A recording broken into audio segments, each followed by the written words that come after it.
Hello and welcome back to another 5 quick tips video today featuring Caitlyn. By the end of this video, we'll have shown you how to become that Caitlyn god that can smurf it up in solo queue and farm that free LP. If you have a champion you want to see featured in these future 5 tips video, or you have some tips of your own to share, feel free to chuck them down below in the comments. And as a reminder, in today's video we won't be covering builds and runes since they change all the time, but luckily for you, Mobalytics is updated daily, so you can find the best setup for every champion over on our website. You can even automatically import them into your game with our app. The links to both of those are in the description. Let's start the video with some animation cancelling. This is quite a big deal on Caitlyn. She has a fair few combos that you're going to want to learn, so let's check them out. The first combo we'll cover is the EQ Auto combo. This is quite an easy to execute combo, and it also happens to be the one you'll most likely use the most of when you're playing Caitlyn. In order to do this, all you've got to do is right click your target and then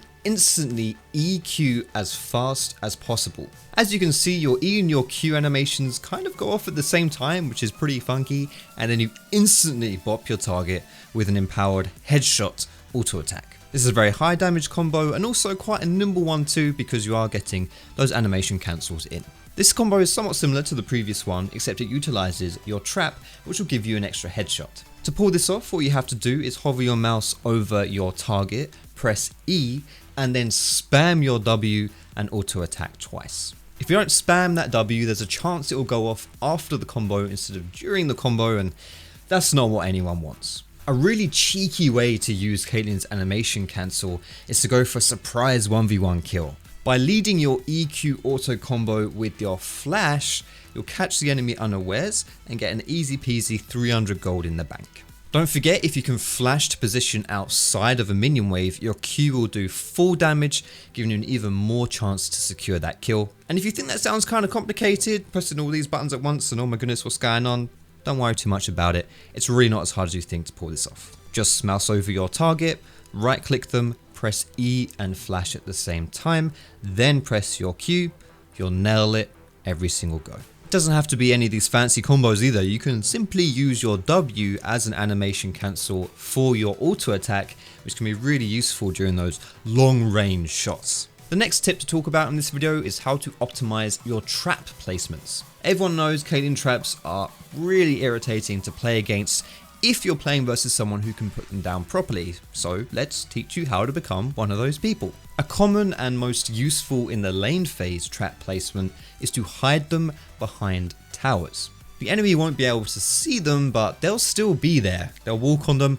and you'll pop them with an easy headshot. You can also put a trap in between the turret and the wall, which will zone the enemy bot lane away from that area, making it a little bit easier for you to siege. Outside of lane phase and when you start sieging or playing around objectives, you can do some nice trap placement to make those easier for you to secure. If you're fighting around Dragon or Baron, you can use your traps to block off an entrance into the river, making it a lot harder for the enemy team to approach. If you're sieging a tier 3 tower, your trap line can cover pretty much the entire staircase. It might not seem like a lot at first, but being able to control the enemy movements with your traps, funneling them into certain areas, will make it harder for them to engage and also easier for you to poke them down, especially with AoE abilities. Alternatively, the enemy team can just walk through your traps and then you get to shoot them in the face, which is fine as well. Just remember that the general philosophy when it comes to placing Caitlyn traps is that it's better to completely drown out one area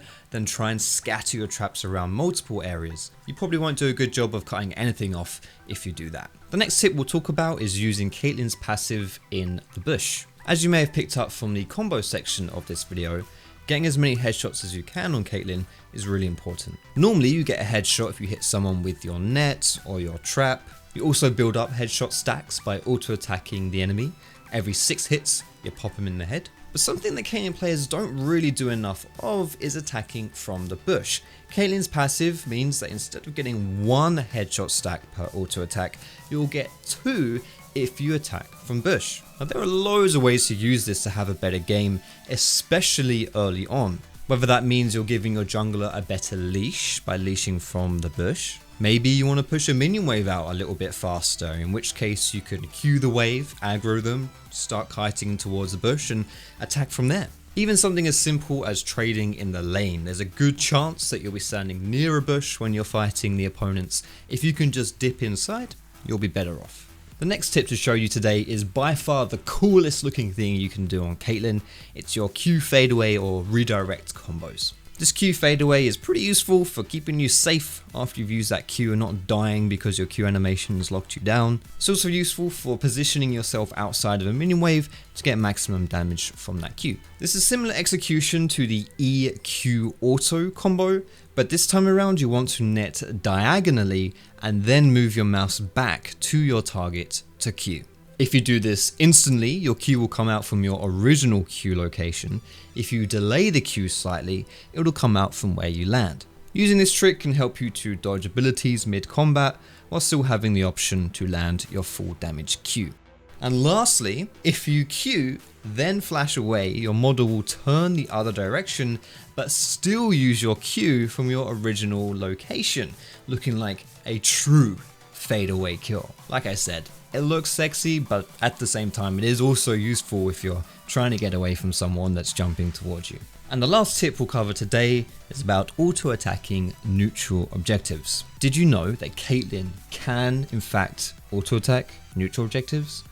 That's the tip. Thanks for watching. No, I'm just kidding. The actual tip is just how far away she can be from the objective when she's auto-attacking them. Everyone knows Caitlyn has a high range, but did you know you can actually attack the Baron or the Dragon from over the back of the wall? The primary advantage of doing this is keeping you safe in those messy, clustered fights around these objectives. But that just about does it for our 5 tips video for Caitlyn. If you want to check out the best updated build for Caitlyn, go to our website at mobalytics.gg. There'll be a link to that in the description. If you enjoyed this video, you can find some other tip videos on our website or in the playlist linked below. Thank you so much for watching. I hope you have a fabulous day, and we'll see you next time.